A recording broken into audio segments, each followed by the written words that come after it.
গঙ্গোপাধ্যায় অনেক মানুষের, আমাদের মতো মানুষের আস্থা অর্জন করেছেন, কিন্তু বোঝা যায় যে বিচার ব্যবস্থার মধ্যেও কোনো সমালোচনার জায়গা আছে। কিন্তু অভিজিৎ গঙ্গোপাধ্যায় একটা ব্যক্তিগত স্টাইল আছে, এই শৈলী, এটা বিচার ব্যবস্থাকে এতে অভ্যস্ত হতে সময় নেবে। যতক্ষণ তিনি তার আইনের গণ্ডির মধ্যে থাকছেন ততক্ষণ এতে আমি দোষ দেখি না, কিন্তু আইনের গণ্ডি ভাঙলে বিচার ব্যবস্থা তার ব্যবস্থা নেবে। বইমেলা এলে প্রতি বছর শোনা যায় বেস্ট সেলিং বইয়ের তালিকায় মমতা ব্যানার্জির বইয়ের নাম। পার্টিকুলারলি আপনি এটা কিভাবে দেখেন? আমি পড়ি না, আমি তো তার বই পড়ি না। এটা হয়তো আমারই দুর্ভাগ্য। আমি যে তার বইয়ের যেসব উদ্ধৃতি দেখি তাতে আমি তার বই পড়তে উৎসাহিত হই না। কলকাতা বইমেলা এবার আমার সঙ্গে যিনি আছেন, নিঃসন্দেহে শিক্ষাবিদ পবিত্র সরকার, যার একাধিক ইন্টারভিউ আপনারা আমাদের চ্যানেলেই দেখেছেন। সমসাময়িক সমাজ নিয়ে যিনি বারবার সোচ্চার হয়েছেন, সরব হয়েছেন। স্যার, প্রথমেই আমাদের চ্যানেলে আপনাকে স্বাগত। কেমন আছেন? অনেক দিন পর এসেছে এবং বইমেলায় আসার এই যে টান, এটাকে কি এড়ানো সম্ভব হয় না?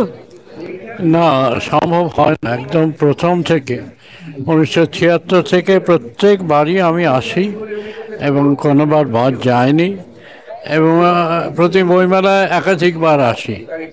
এই ফলে এড়ানো যায় না এটা। 1976 সাল থেকে আসছেন, তৎকালীন বইমেলা আর বর্তমান সময়ের যে বইমেলা কতটা বদলেছে স্যার মনে হয়? দেখো, বদলেছে, মেজাজটা একই আছে, সাইজে বদলেছে, আয়তনে বদলেছে, অনেক নতুন প্রকাশক। এইটা আমার ভালো লাগলো, অনেক নতুন প্রকাশককে এবার বইমেলায় জায়গা দেওয়া হয়েছে, ছোট ছোট স্টল করে। এটা আমার ভালো লাগছে বেশ আর কি। বদলেছে, সেই আমি দেখি, যেটা দেখে আনন্দ হয়। একদম কোলের বাচ্চাকে কোলে নিয়ে মা বাবা আসছে, আবার হুইল চেয়ারে করে বৃদ্ধরা আসছেন, আর তার মাঝখানে অন্যদের একটা বিপুল স্রোত। আমার খুবই ভালো লাগছে। সমাজের একাধিক ঘটনা নিয়ে আপনি বিভিন্ন ক্ষেত্রে সরব হয়েছেন। আমি নিজেও আপনার বহু ইন্টারভিউ করেছি। সেই মানুষের এই উদ্বেলিত এই জনস্রোত, আপনার কি স্যার মনে হয় মানুষ সমাজের সমস্ত অন্ধকার অংশ নিয়ে ভাবে না এখনো? না, সে তো আছে, সবাই সমানভাবে ভাবে না, এটা ঘটনা। এবং ভাবলে হয়তো একটা পরিবর্তনের সূত্রপাত হতে পারত, এটা আমি বুঝতে পারছি না। কিন্তু বইমেলায় যে আসছে সেটা একটা ভালো উদ্দেশ্য থেকে, বইয়ের সঙ্গে পরিচিত হতে, বই দেখতে, বই কিনতে, আর এটাকে একটা উৎসবের মেজাজে নিয়েছে। ফলে এটা একটা ভালো দিক। আমি নেতিবাচক দিকটা নিয়ে এখন ভাবতে চাই না। স্যার, পরিবর্তনের কথা বললেন, সরকার পরিবর্তনের পর বইমেলাও কি কিছু পরিবর্তন হয়েছে বলে আপনি দেখেছেন? না, সেরকম পরিবর্তন যে খুব কিছু সরকারের পক্ষে আছে বইমেলার, সেটা তাদের না থেকে উপায় নেই। কিন্তু এমনি বইমেলা ঠিকই আছে। বইমেলা আসলে মানুষ আর প্রকাশকদের মেলা। প্রকাশকরা যদি ভালো বই বার করেন এবং মানুষ যদি তারা এসে যায় দলে দলে, তাহলে বইমেলা কাঠামোটা ঠিকই থাকে। স্যার, সাম্প্রতিককালে যে বিষয় নিয়ে সবচেয়ে বেশি বিতর্ক হয়েছে তা নিঃসন্দেহে বিচারপতি অভিজিৎ গাঙ্গুলিকে নিয়ে, এবং বিষয়টা সুপ্রিম কোর্ট অবধি চলে গেছে। আপনি স্যার পুরো বিষয়টা কিভাবে দেখেন? আমি তো আইন বুঝি না, তবে অভিজিৎ গঙ্গোপাধ্যায় অনেক মানুষের, আমাদের মতো মানুষের আস্থা অর্জন করেছেন। ফলে তিনি যখন একটা অভিযোগ তুলবেন তখন নিশ্চয়ই তার মধ্যে একটা সারবত্তা আছে। তার তোলাটা নাটকীয়, এতে বিচারকরা অতটা নাটকীয় হন না সাধারণভাবে, কিন্তু সেটা আইন লঙ্ঘন করেছেন এটা আমি জানি না। আইন লঙ্ঘন সেটা বিচারালয় ঠিক করবে, কিন্তু বোঝা যায় যে বিচার ব্যবস্থার মধ্যেও কোনো সমালোচনার জায়গা আছে। স্যার, পার্টিকুলারলি বিচার ব্যবস্থা এবং বিচারালয় বাদ দিয়ে যদি পার্টিকুলারলি অভিজিৎ গঙ্গোপাধ্যায়ের একাধিক ইনিশিয়েটিভ নিয়ে আপনি ভাবেন, এই পার্টিকুলারলি এই বিষয়টা নিয়ে আপনার কী মত? অনেক দিন পর একজন বিচারপতি ওপেনলি কথা বলছেন, মানুষের কথা বলছেন, ফলে এই বিষয়টাকে আলাদা করে আপনি ভাবায়? দেখো, আমরা অভ্যস্ত, তারা নিজের কাজটা করবেন, রায় দেবেন নিরাসক্ত নিরপেক্ষভাবে। কিন্তু অভিজিৎ গঙ্গোপাধ্যায় একটা ব্যক্তিগত স্টাইল আছে, এই শৈলী, এটা বিচার ব্যবস্থাকে এতে অভ্যস্ত হতে সময় নেবে। যতক্ষণ তিনি তার আইনের গণ্ডির মধ্যে থাকছেন ততক্ষণ এতে আমি দোষ দেখি না। কিন্তু আইনের গণ্ডি ভাঙলে বিচার ব্যবস্থা তার ব্যবস্থা নেবে। কিন্তু ওই যাকে বলে, এই যে ইংরেজি যাকে বলে ফ্ল্যামবয়েন্স, এই ফ্ল্যামবয়েন্স ব্যাপারটা অভিজিৎ গঙ্গোপাধ্যায়ের মধ্যে আছে। কিন্তু যতক্ষণ আইনের বৃত্তের মধ্যে আছে ততক্ষণ আমি এতে কোনো দোষ দেখি না। স্যার, আইনের বাইরে বেরিয়ে যদি আমি পার্সোনালি আপনার অভিব্যক্তি জানতে চাই, যে একজন মানুষ প্রকাশ্যে যেসব কথা বলছেন, আপনার মনে হয় অনেক মানুষের এই মানুষটাকে ফলো করা উচিত, অন্তত কথাটা বলা উচিত? হ্যাঁ, নিশ্চয়ই।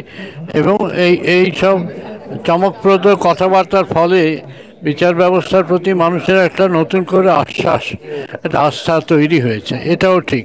ফলে বিচার ব্যবস্থারও এই মানুষটার প্রতি কৃতজ্ঞ থাকা উচিত যে বিচার ব্যবস্থা মানুষের মনের অনেক কাছাকাছি চলে গেছে। এখন বিচার ব্যবস্থা দেখুক সেটা তার ভালো হচ্ছে না খারাপ হচ্ছে, দেখা যায়। স্যার, বইমেলা এলে প্রতি বছর শোনা যায় বেস্ট সেলিং বইয়ের তালিকায় মমতা ব্যানার্জির বইয়ের নাম। পার্টিকুলারলি আপনি এটা কিভাবে দেখেন? আমি এ সম্বন্ধে কিছু মন্তব্য করব না। ওই বেস্ট সেলিংয়ে সব জায়গাতেই বেস্ট সেলিং নানাভাবে মানে চেহারা বলা হয় বেস্ট সেলিং প্রচারের মধ্যে, এটা আমি এ সম্বন্ধে মন্তব্য করতে চাই না। স্যার, আপনি মন্তব্য করতে চান না, নাকি না বলেই অনেক কথা বুঝিয়ে দিতে চাইছেন? যাই হোক, আমি নিয়ে স্যার, খারাপ লাগা কি কোনো সৃষ্টি করে, নাকি এটা আপনি স্বাভাবিকভাবেই মেনে নেন? আমি পড়ি না, আমি তো তার বই পড়ি না। এটা হয়তো আমারই দুর্ভাগ্য বা আমারই আত্মপ্রবঞ্চনা। কিন্তু আমার মনে আমি যে তার বইয়ের যেসব উদ্ধৃতি দেখি, তাতে আমি তার বই পড়তে উৎসাহিত হই না। স্যার, আপনার পরিচয় দিতে গিয়ে শিক্ষাবিদ শব্দটা বলতে হয়। এই বইমেলা এলে শিক্ষা বই সব একাকার মিলেমিশে যায়। রাজ্যের বর্তমান শিক্ষামন্ত্রী এখন কোথায় স্যার, সকলেই জানেন। এই দুর্নীতি, এই বিষয়গুলো কতটা আপনাকে এখনো ভাবায় স্যার? এটা তো গোড়া থেকেই আমাকে ভাবাচ্ছে। আমার মনে হচ্ছে পশ্চিমবাংলার শিক্ষা ধ্বংস হয়ে যাচ্ছে, একদম প্রাথমিক থেকে উচ্চশিক্ষা পর্যন্ত। শিক্ষামন্ত্রী ভালো নাটক লেখেন, ভালো কবিতা লেখেন, ভালো সিনেমা পরিচালনা করেন, নিজে বড় অভিনেতা। কিন্তু শিক্ষামন্ত্রীর কাজটা যা হওয়া উচিত সেটা আমাকে সুখী করে না। স্যার, এমনি ব্রাত্য বসুর শিক্ষামন্ত্রী হিসাবে ভূমিকা নিয়ে আপনি খুশি নন? মানে শিক্ষাবিদ হয়ে কোনো উপদেশ আপনি দিতে চান বর্তমান শিক্ষামন্ত্রীকে? আমি কি উপদেশ দেবার যোগ্য? আমি শিক্ষামন্ত্রীকে উপদেশ দেবার যোগ্যতা আমার নেই। কিন্তু আমি শিক্ষার হাল সম্বন্ধে অত্যন্ত হতাশ। আপনার মনে হয় বাংলার এই অন্ধকার সময়টা কেটে, যদি অন্ধকার সময় আমি এর জন্য বলছি, বিভিন্ন সেক্টরে অভিযোগগুলো উঠছে, এই পরিবর্তনটাই আমরা ডিজার্ভ করি, এই বাঙালিরা ডিজার্ভ করে? কিন্তু বাঙালি নিজেই নিজের পায়ে কুড়োল মেরেছে, কাজেই আমি আর কি বলবো। বাঙালি আর বুঝবে, বাঙালির চৈতন্য হোক, এটাই আমি চাই। আত্মঘাতী বাঙালি, ওই প্রবাদটা মনে পড়ছে বারবার। আপনার মনে হয় কোনোদিন? হ্যাঁ, ওই আত্মঘাতী রবীন্দ্রনাথ নীরজ চৌধুরীর কথা ছিল। আত্মঘাতী বাঙালি বলা যায়, তবে এই আত্মঘাত থেকে বাঙালি উঠে দাঁড়াবে, এটাও আমি আশা করি। অবশ্যই অপটিমিস্টিক শোনালো লাস্টের কথাটা। উনি আশা করেন বাঙালি আবার সমময় ফিরবে, বাংলা আবার সমময় ফিরবে।